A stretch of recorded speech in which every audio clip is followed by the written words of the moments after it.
ლუკა ჩამოთვალე ნათესავები, ვისაც ლაშა გირჩევნია რა ჩამოთვლის შემიძლია. ლაშა, შენ ჩამოთვალე ნათესავები, ვისაც ლუკა გირჩევნია. აბა წავით. ეს უხერხულია. გაჯახეთ ყველა კი არა. ეხა ის ნათესავები უნდა ჩამოვთვალო, ვინც YouTube-ის მაყურებლები არ არიან, მაგრამ თქვენ TikTok-ს ეს ჩამოვთვალეთ. ასე რთულია.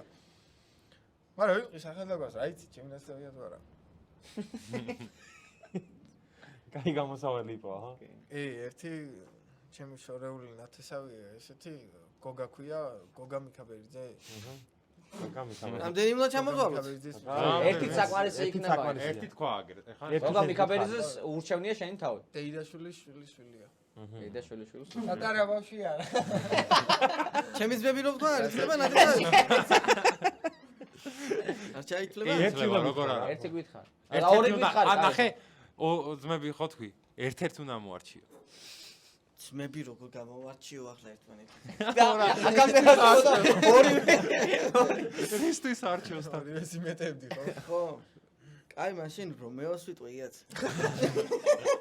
ანუ რომეოს გირჩევნია ლაშა, ხო? მამიდაშვილი გადავწყვეტ. შენ მამიდაშვილს გირჩევნია ლაშა და ლაშას თავის დეიდაშვილის გოგა შვილს ურჩევნია მიქაბერიძე. გოგა მიქაბერიძეს ურჩევნია შენ. ნუ გაიმეორება ხტა. კაი, შემდეგ. კაი, შემდეგ კითხვა.